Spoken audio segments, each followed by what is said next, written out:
पाठीमागच्या लेक्चरमध्ये लक्षात द्या आपण दोन कन्सेप्ट बघितल्या लक्षात द्या. First is the differential equation of SHM आणि दुसरं काय बघितलं लक्षात द्या. हेडिंग टाकलं होतं आपण ऍक्सेलरेशन वेलॉसिटी आणि डिस्प्लेसमेंट. त्यातलं लक्षात द्या आपण ऍक्सेलरेशन इन एसएचएम बघितलंय. त्यानंतर लक्षात जाताना लक्षात द्या एक गोष्ट आणखी बघितली होती लक्षात द्या, ज्याला काय म्हटलं लक्षात द्या सम युजफुल फॉर्म्युले ऑफ इंटिग्रेशन. आणि जे लक्षात द्या इंटिग्रेशनचे फॉर्म्युले कशामध्ये वापरायचे म्हटलं होतं, वेलॉसिटी आणि डिस्प्लेसमेंटच्या एक्सप्रेशनमध्ये. तर त्यात लक्षात द्या आपण सेकंड बघायला स्टार्ट करू.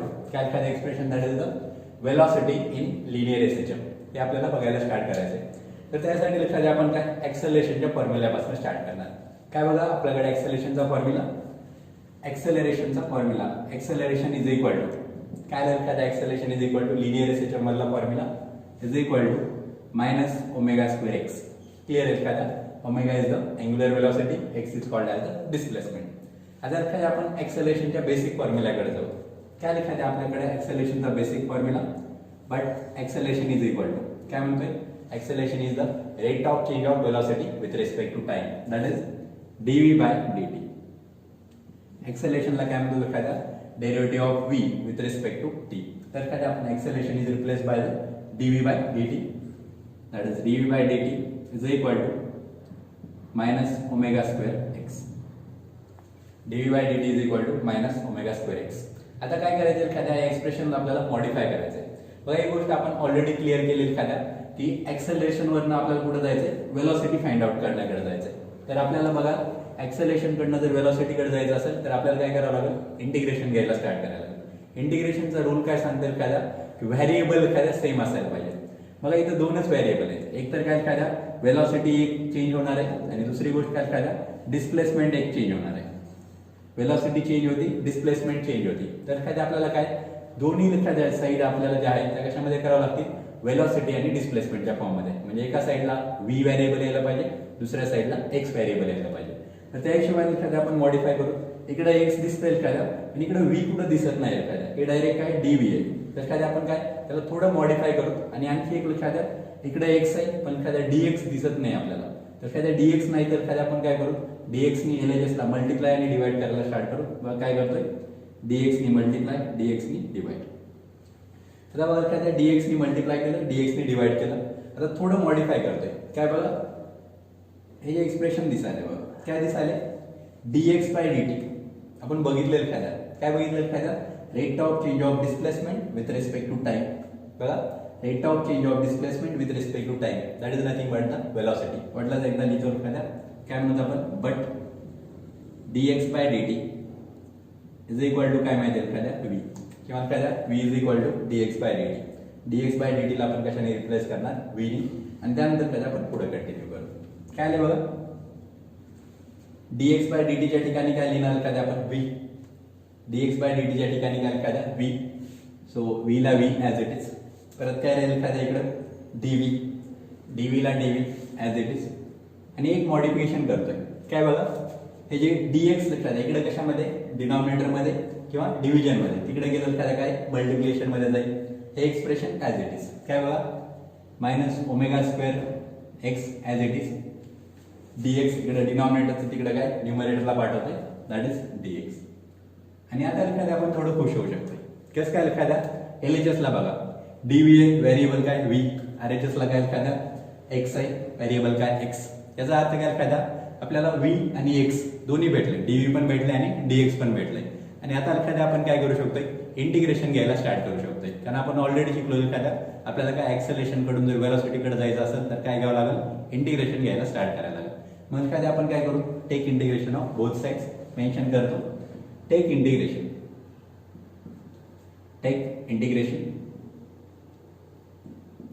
इंटिग्रेशन घ्यायला स्टार्ट करतोय बघा. Integration of v dv is equal to RHS पण integration, integration of minus omega square x dx.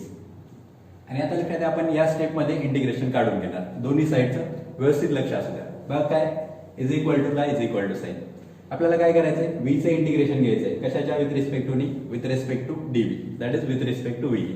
आपण बघितलं एखाद्या x चं integration with respect to x नी काय येतं x स्क्वेअर बाय 2. v चं काय येईल, that is v square by 2. So v square by 2 ला v square by 2 as it is. त्यानंतर एखाद्या काय मायनस ओमेगा स्क्वेअर हा काय एखाद्या कॉन्स्टंट आहे. त्याला कॉन्स्टंट कसा मल्टिप्लिकेशन मध्ये त्याला काय म्हणतात आपण कोएफिशियंटला बाहेर घ्या.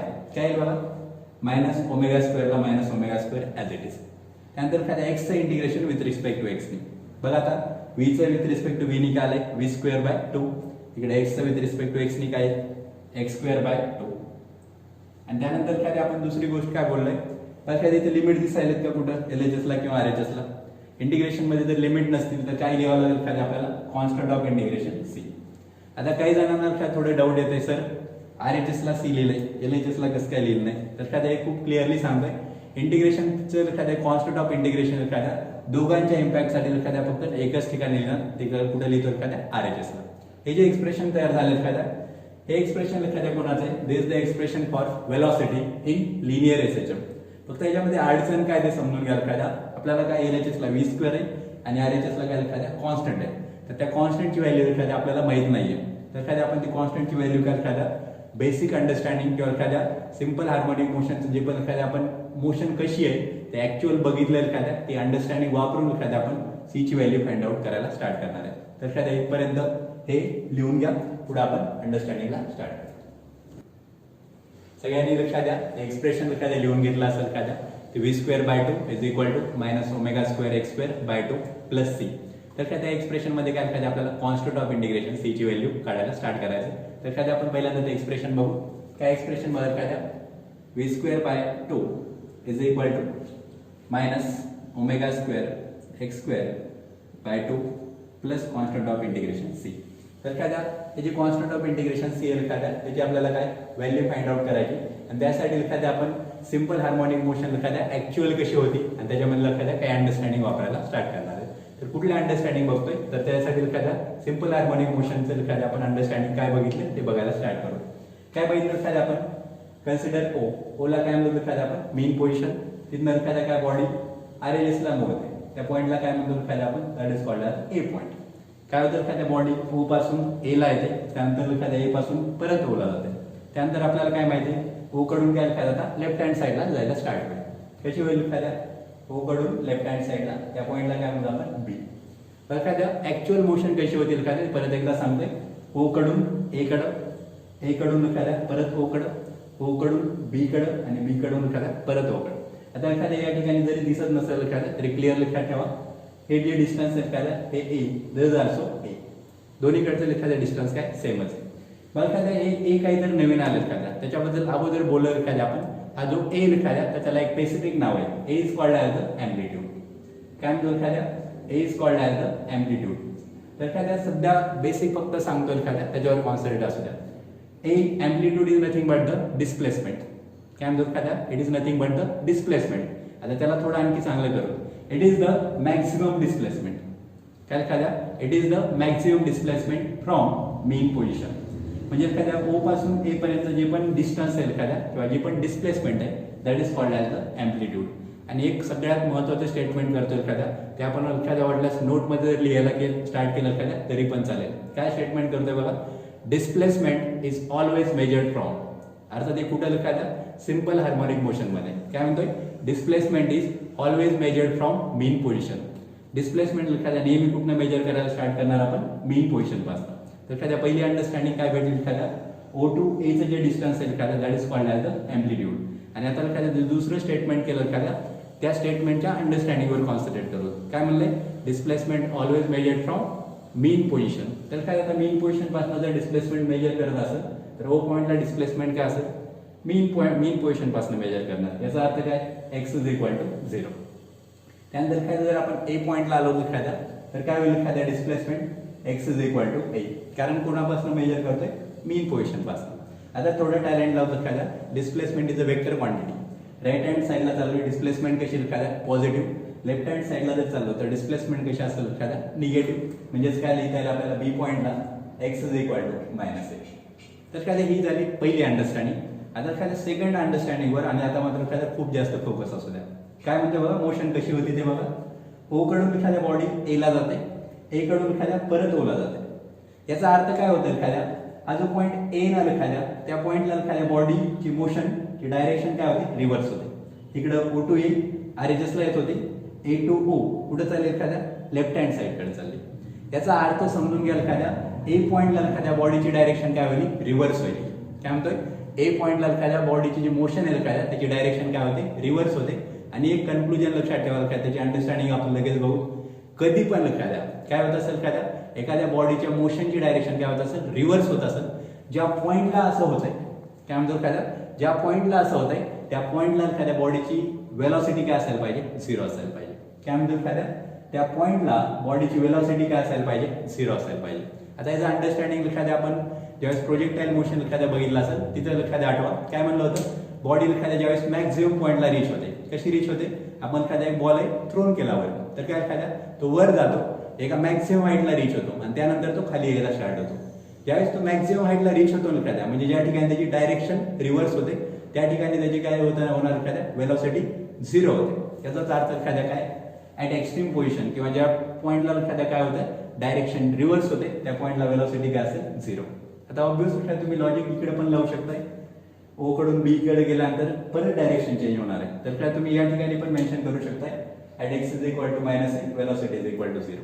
अर्थात लक्षात आपल्याला याच्यातलं काय लागणार आहे, आपल्याला फक्त एवढंच लागणार आहे.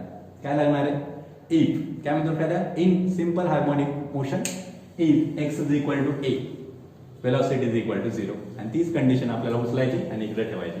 बघा कंडिशन वापरतोय एक्सप्रेशन मध्ये. काय बघा कंडिशन, इफ काय म्हणतो एखाद्या condition if x is equal to A. बघा इथं कंडिशन आहे x is equal to A. काय म्हणणार, velocity is equal to that is v equal to 0. ही कंडिशन उचला आणि एक्सप्रेशन मध्ये ठेवा. काय बघा, वेलॉसिटीची व्हॅल्यू काय 0, 0 स्क्वेअर दॅट इज 0, 0/2 काय होईल एखाद्या दॅट इज द 0, 0 येऊन गेलं. त्यानंतर एखाद्या आरएचएस मध्ये काय minus omega square.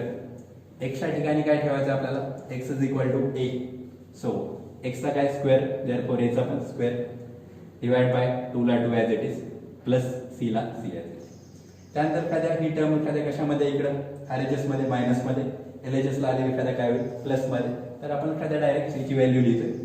So C becomes, C ची व्हॅल्यू काय होईल बघा, ओ मायनस एलएचएस ला आला दॅट बिकम्स द प्लस. तर एखाद्या मी याच्या अशा फॉर्मॅटमध्ये लिहू शकतो का, omega square a square divide by 2. तर एखाद्या आपल्याला काय कॉन्स्टंट ऑफ इंटिग्रेशन सी भेटली. आता ही जी सी ची व्हॅल्यू भेटली एखाद्या ती काय करायची आपल्याला या इक्वेशन मध्ये पुट करायची. पडल्यास याला नाव देऊन विचारलं, consider this equation as a equation number 1. काय म्हणतो एखाद्या सी ची व्हॅल्यू जी भेटली ते काय करणार आपण इक्वेशन 1 मध्ये पुट करायला स्टार्ट करणार. काय म्हणून पुट इन इक्वेशन 1. इक्वेशन 1 मध्ये पुट करायला स्टार्ट करा. एलएचएस मध्ये काही चेंज नाही, that is v square by 2 ला v square by 2 is equal to minus omega square x square by 2 ला as it is that is minus omega square x square by 2 plus C ची value काय एखाद्या omega square a square by 2 that is omega square a square by 2. आणि यानंतरच्या स्टेपवर एखाद्या concentrate करा. एखाद्या आपण खूप सिम्प्लिफाय करणार एखाद्या. बघा स्लो सांगतो एखाद्या, पण इथून पुढे सवय लावा एखाद्या की आपल्याला कमीत कमी स्टेप मध्ये कशा करता येतील गोष्टी. बघा एखाद्या इकडे 2 आहे, इकडे 2 आहे, इकडे 2 आहे. डिनॉमिनेटरला आपण 1/2 कॉमन काढू शकतोय आणि कॅन्सल करू शकतोय. म्हणजेच काय होईल एखाद्या 2 2 2 गेट कॅन्सल. पहिली गोष्ट. आता बघा काय दिसायलंय, आरएचएस मध्ये फोकस करूत आपण. इथं काय एखाद्या ओमेगा स्क्वेअर आहे, इकडे पण काय ओमेगा स्क्वेअर आहे. हे ओमेगा स्क्वेअर आहे, इकडे ओमेगा स्क्वेअर आहे. आपण ओमेगा स्क्वेअर कॉमन घेऊ शकतोय का, बघा एखाद्या आपण ओमेगा स्क्वेअर कॉमन घेतल्यानंतर काय होईल, आपण ओमेगा स्क्वेअर काय एखाद्या कॉमन घेतलं. ओमेगा स्क्वेअर कॉमन घेतल्यानंतर एखाद्या ब्रॅकेटमध्ये काय राहतंय याच्यावर फोकस करू. इकडे काय दिसायलंय मायनस एक्स स्क्वेअर, इकडे प्लस ए स्क्वेअर. म्हणजेच काय दिसणार आहे एक्स स्क्वेअर मायनस मध्ये ए स्क्वेअर प्लस मध्ये. आपली जनरल टेंडन्सी एखाद्या पहिल्यांदा काय लिहिणार आपण प्लसची व्हॅल्यू, त्यानंतर काय मायनसची व्हॅल्यू. तुम्ही असंही लिहू शकताय, काय अडचण नाही. फक्त एखाद्या सिम्प्लिफाय व्हावं म्हणून एखाद्या एका स्टेप मध्ये करतोय. ओमेगा स्क्वेअर गायब झालं, काय राहिलं या ठिकाणी ए स्क्वेअर मायनस इथलं मायनस, इथलं ओमेगा स्क्वेअर गायब झालं, काय राहिलं x square. So A square minus x square. कोणाची व्हॅल्यू आली एखाद्या, this is the value of v square. एखाद्या v square is equal to काय म्हटलंय omega square in bracket A square minus x square. आपल्याला काय काढायचंय वेलॉसिटी. काय करू दोन्ही साईडचं स्क्वेअर रूट घ्यायला स्टार्ट करावं लागेल. Take square root of both sides. V स्क्वेअरचं स्क्वेअर रूट काय एखाद्या दॅट इज द व्ही. त्यानंतर एखाद्या आरएचएसचं स्क्वेअर रूट घेताना एखाद्या स्क्वेअर रूट काय प्लस ऑर मायनस असू शकते, त्यामुळे एखाद्या प्लस और मायनस ओमेगा स्क्वेअरचं स्क्वेअर रूट काय लक्षात omega a square minus x स्क्वेअरचं लक्षात स्क्वेअर रूट निघणार नाही तर त्याला काय लिहिणार आपण स्क्वेअर रूट मध्ये that is in under root a square minus x square and this is the expression for काय म्हणतो काय सगळ्यात महत्त्वाचं expression this is the expression for velocity काय म्हणतो काय this is the expression for velocity आणि कशामधली velocity in linear SHM so this is the very important expression v is equal to plus or minus omega in under root a square minus x square आणि थोडं काळजीपूर्वक लक्षात द्या काय लक्षात द्या v is the velocity omega is the angular velocity a is the acceleration नाही check करा ना काय a is the amplitude x is the displacement तर काय याच्यावर सगळ्यात जास्त कॉन्सन्ट्रेट असू द्या बरं काय या लेक्चरमध्ये काय आपण डिफरन्शियल